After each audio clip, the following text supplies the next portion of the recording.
The following program is sponsored by ILRU, Southwest ADA Center, promoting compliance with the Americans with Disabilities Act. Welcome to Focus on Abilities, a program about issues affecting the lives of people with disabilities. I'm Lex Frieden. I'll be your host for today's program. I'm professor of informatics at the University of Texas Health Science Center at Houston, and I direct the ILRU program at Tier Memorial Hermann. Today we have a very interesting guest. We'll talk about a number of issues, but one question that we will answer before the end of today's program, and that is, does the ADA impact universities the same way as it impacts the rest of us in society?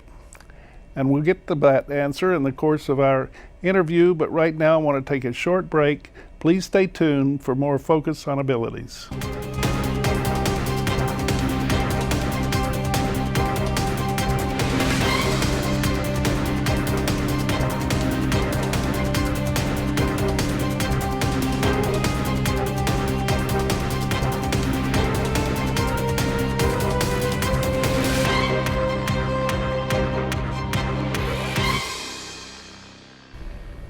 Hi, this is Focus on Abilities on HTV. I'm Lex Frieden. We have a guest on the show today who will enlighten us about a number of issues pertaining to disability and the law, and that is Sarah Douglas. Sarah, welcome to Focus. Thank you, Lex. It's great to be here today. So, Sarah, you are currently a student at U of H. Yes, I'm a 3L at the University of Houston Law Center. And soon you'll graduate, right? I'll be graduating in May of 2025. That feels pretty soon, doesn't it? Very. It's a big accomplishment. I've been waiting at least 10 years to see this day coming 10 up. years. How long have you actually been in law school? I've been in law school for almost 3 years now. It's a total of 3 years. But in total with the university, it'll be 3.5 years of schooling outside of high school. But before law school, you have an undergraduate degree? Yes, I attended Texas State University, and I received an English major, honors college, political science minor, and I directed the the University of Texas chapter for the College Diabetes Network. So, Texas State University, yes. Not TSU, Texas Southern University. Texas Where State. is Texas State University? It's in San Marcos. Did you enjoy it there? It was my favorite place to be. The area is just absolutely beautiful. It's part of the UT network? I believe so. Oh no, actually no, it's not UT. It's its own entity. It's independent. Yes, it's a state university. And you were there for how many years? 3.5. Lived on campus? I did for 1.5 years of university, and I was a resident assistant at the time. And then as I entered my senior year, it was COVID, and I moved home to Massachusetts. And then I spent time back on an apartment at the last semester of my university. So your home is in Massachusetts? Yes. What brought you to Texas in the first place to go to college at Texas State University? So when I toured Texas State, it actually was my favorite out of all the colleges that I had toured. Wow. And my parents were planning on moving to Texas. They're actually still in Massachusetts currently. I was the only child that didn't want to move to Texas, and now I don't want to leave Texas. So going on campus, we had friends and relatives in the area, and we were able to float the river during my high school career. And I just fell in love with that town. And I thought, hills in the river or snow in hills? Well, I can understand that works for me. Mm-hmm. Sarah, you then chose to go to law school at U of H. Yes. What affected that decision? So the University of Houston Law Center is ranked top in the country within, I believe the top 5 now, because our rankings have improved. And this is with health law, which is my primary focus that I'd like to pursue with my law school degree. Why would you choose health law when there's petroleum law and I mean, there must be a half a dozen laws that different kind of lawyers that you could be, maybe more.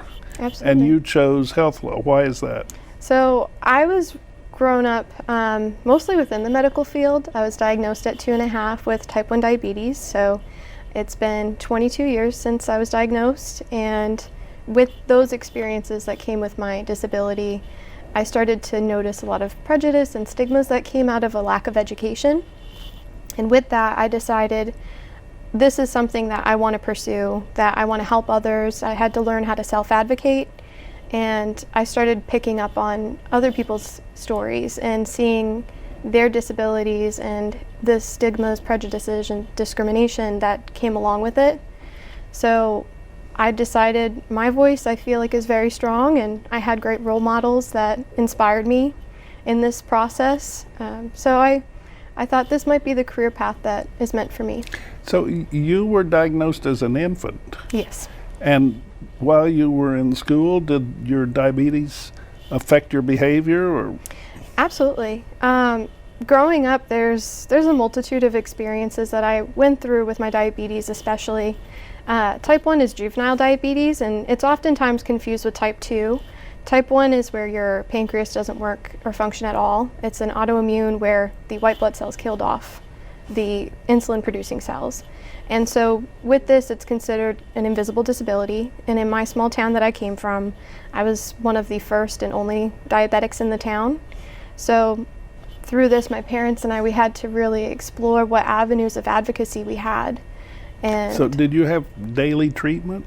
Daily, hourly just about. I've seen the progression of the technologies that have come out. So I started off with injections, and it was 12 to 16 a day until I was 7 years old.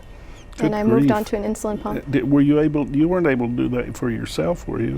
No, I had to go to the school nurse, and so it required a lot of communications with parent-teacher conferences, meetings with the principal and vice principal, superintendents, a lot of education, and my mom did a phenomenal job. She would journal everything and have booklets that detailed what my symptoms looked like and how to treat me. And that, you know, the more people I talk to who had disabilities as a child, the more I respect moms. Mm-hmm. I mean, if it weren't for the moms, kids would be in a lot of trouble. Absolutely.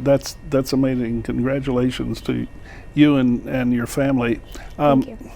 So you made it through school, and then by the time you went to college, you could self-manage your treatment? I could self-manage by the time I got to middle school. At that point, we still had a lot of work happening between the school nurse and myself, and still a lot of education needed for myself and the teachers. But by the time I was off at college, it was the furthest I'd been from my family, and I was capable of self-advocating, but I encountered a lot of barriers within college which motivated me. Even in the college? Absolutely. I mean, you would have to excuse yourself from the classroom, right? It would be excusing myself, getting proper accommodations for medications, for food if I needed in the classroom, testing options, as well as dorm adjustments. I had to request for a second fridge, change in roommates, and going through the Office of Disability Services. And this is the first time the college ever had anybody who had those needs? No. But it was actually very difficult with the college initially. So I was inspired to start the College Diabetes Network on campus. Cool. Mm-hmm. So you affiliated with others, mm-hmm. and together you all made progress? We did. We went from 4 members in 2018 to 30 members by 2021, and we became the national poster child of the that chapter was the national poster child for College Diabetes Network. And that was Network. 30 members at one college? 30 members, 28 were type 1, 2 were non-diabetic, and then we had some affiliates that were interested in just learning. Wow. Mm-hmm. How large is that university? It was the 4th largest when I attended. It was the 4th largest in Texas. So my class was 6,000 students initially. Wow. Mm-hmm. Well, this is interesting. I want to take a break here in a minute, but first, let me just say I have a lot of respect for you for managing that and for starting the organization of self-advocates, and I'm sure that had a real impact on the university. But when we come back, I want to ask you about what happened after you graduated and you got to U of H. Did you have a Just think about the question for a minute. We'll be right back. You all please stay tuned. This is Focus on Abilities.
We get to experience a lot of cultures in our city. They challenge us to really rethink the ways we do things. We embrace the future, we learn, we grow, and work as one to get the job done and build a better future here in Houston.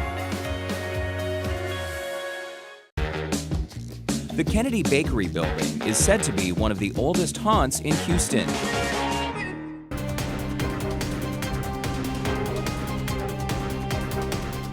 Welcome back.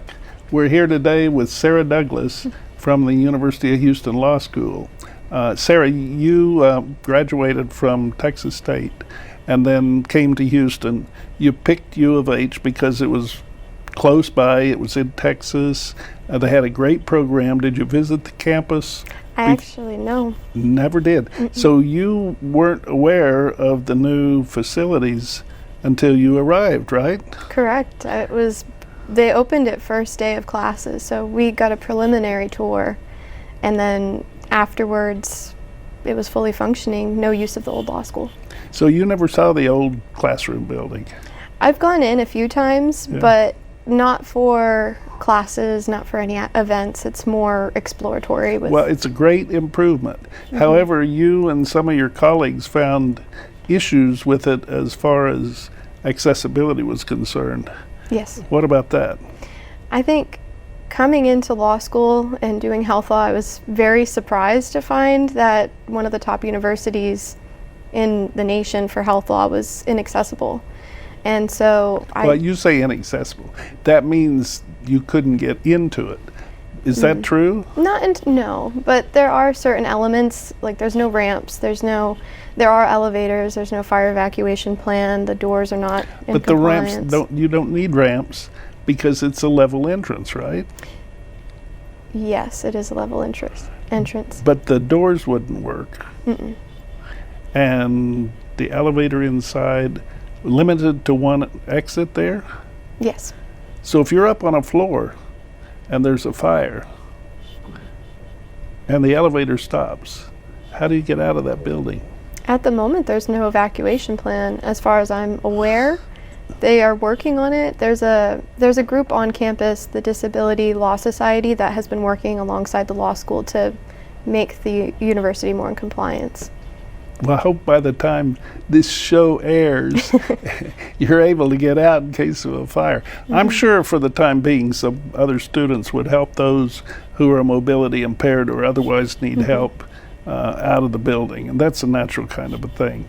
But it clearly is an opportunity to have a plan that will ensure people are safely evacuated. Other issues that you found? I would say yes, but a lot of them have been resolved. So for a diabetic standpoint, there was no sharps containers in the bathrooms.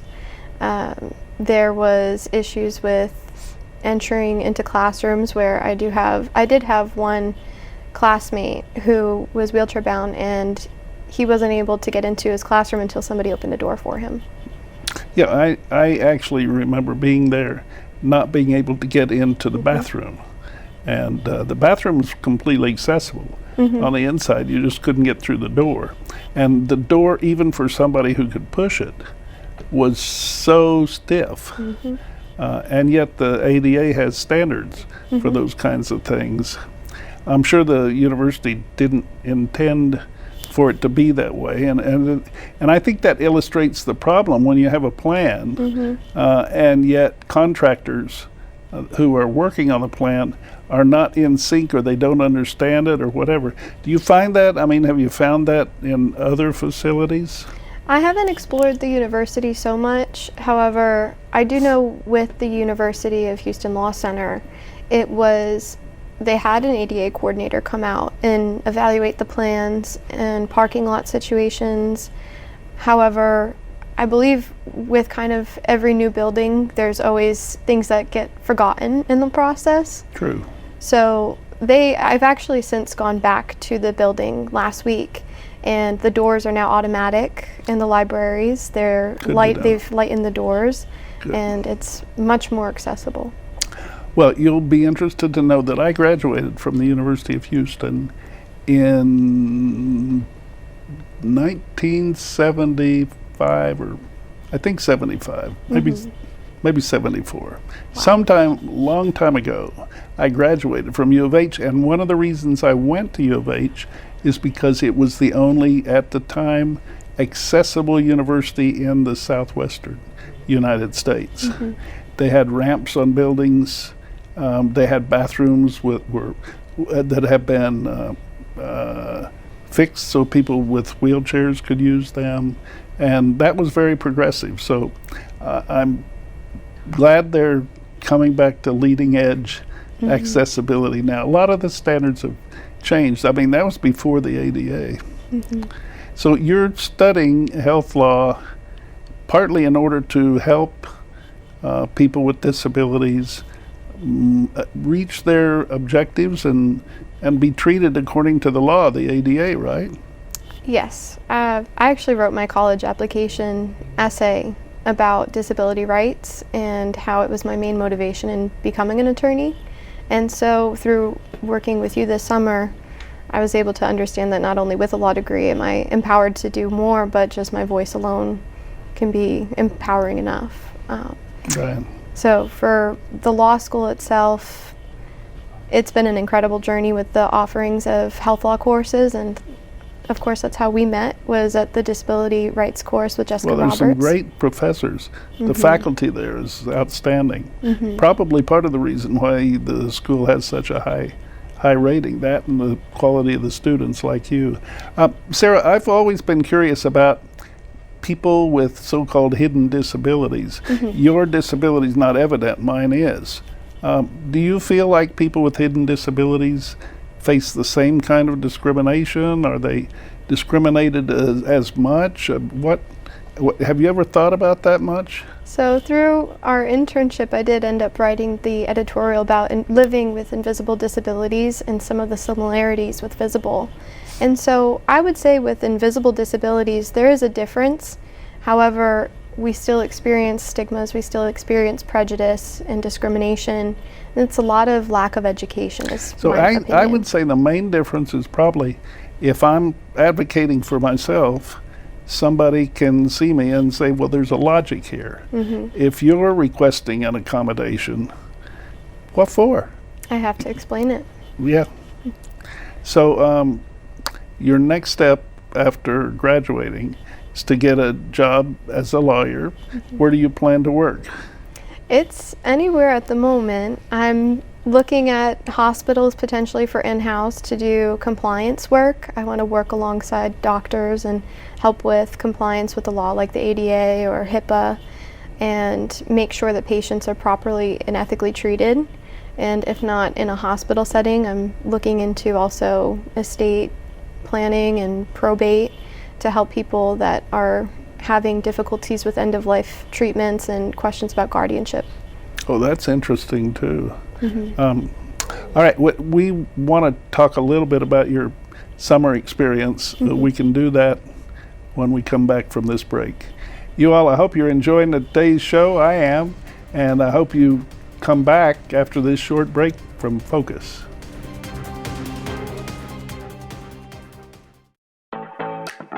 We are a city of collaborators who build on one another's inspirations, strengths, and cultures to shape a future we all can share. Together, we are more than 7 million ingredients that make something that cannot be discovered, tasted, or invented anywhere else. Come on! A movement, a moment, a future. Come on! We cannot wait to make tomorrow together.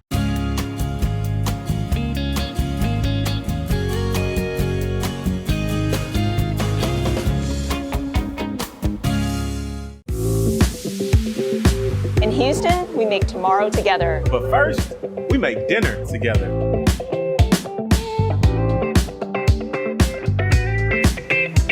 We mix ingredients and cultures.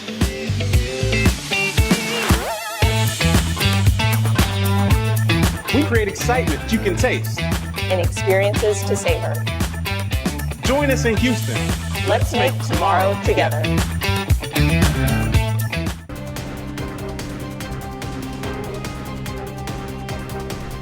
This is Focus on Abilities. I'm Lex Frieden. We're here with Sarah Douglas. Sarah's a student at the University of Houston Law School. And Sarah, this summer, you were one of 5 interns that we had at the ILRU program at Tier Memorial Hermann. ILRU is Independent Living Research Utilization. Your summer experience included a lot of learning opportunities, activities. What would you say in summary did you gain from the program? I'd say in writing, some non-legal writing for the first time in 3 years was very refreshing.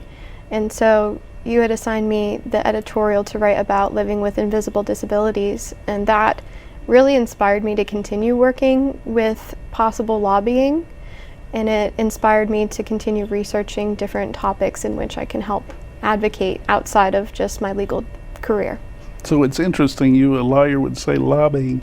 I would say advocacy. Yes. They're the same thing in many respects, but people look at them a little differently. Mm-hmm. The paper that you wrote, outstanding opinion paper, that helps, I think, people understand better the interesting dilemma of people with hidden disabilities, mm-hmm. and in the world where people with disabilities are protected by ADA. Mm-hmm. The other activities that you took part in during the summer, mm-hmm.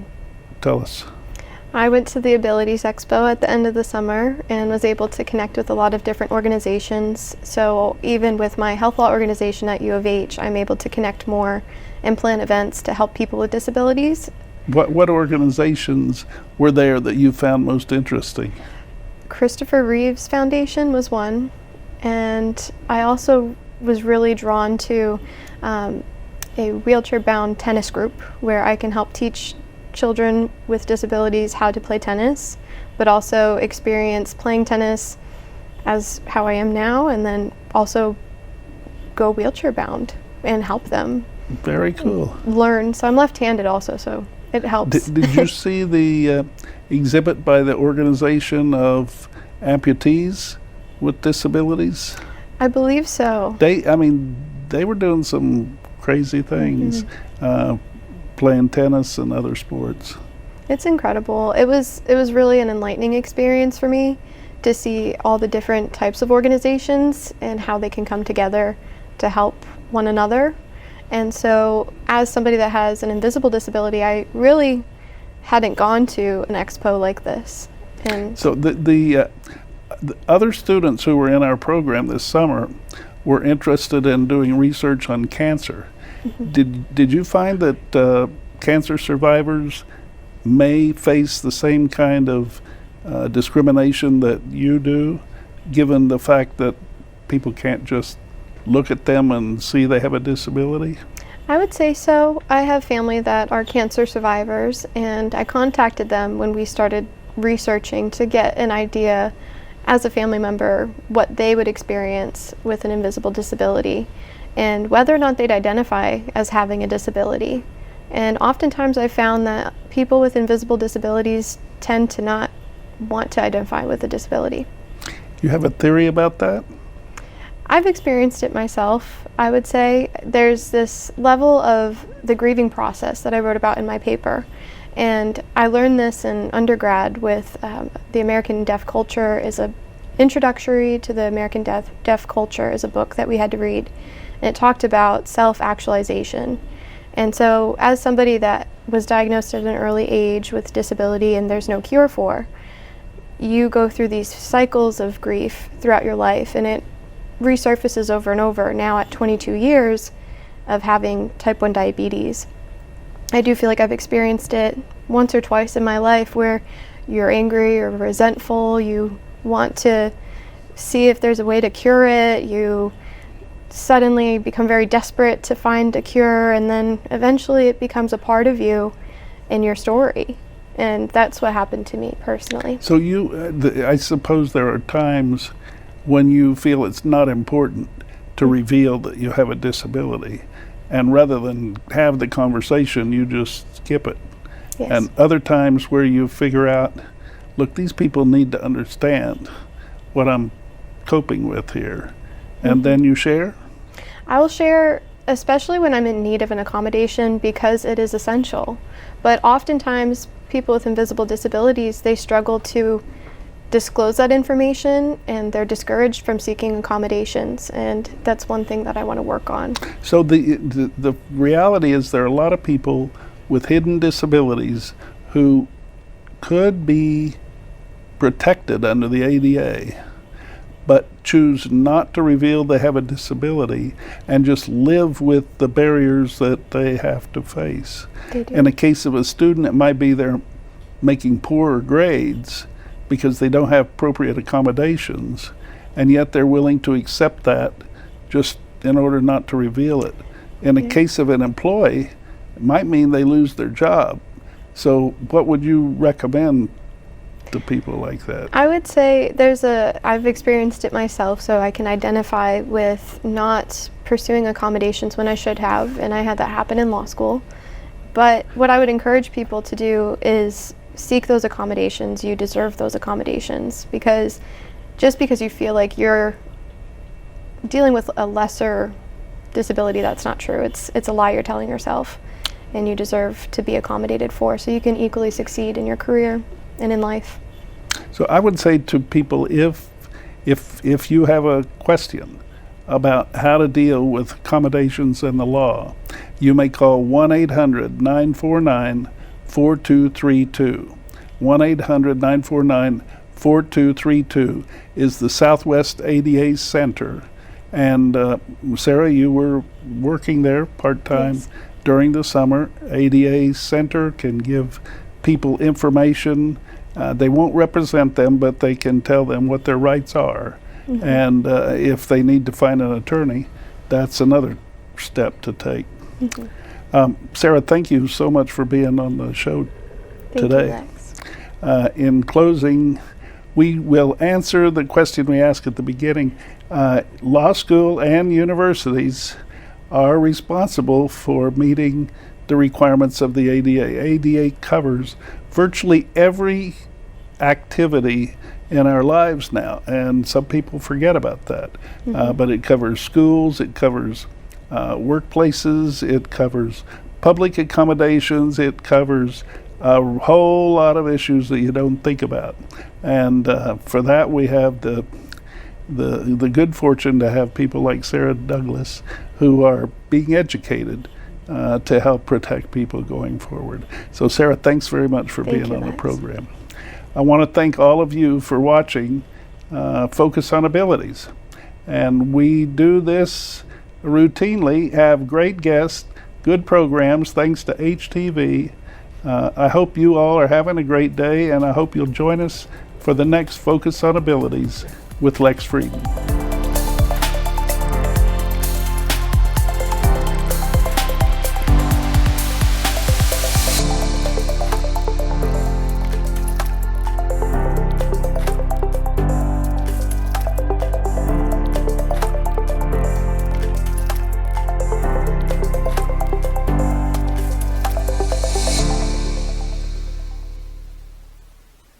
The following program is sponsored by ILRU, Southwest ADA Center, promoting compliance with the Americans with Disabilities Act.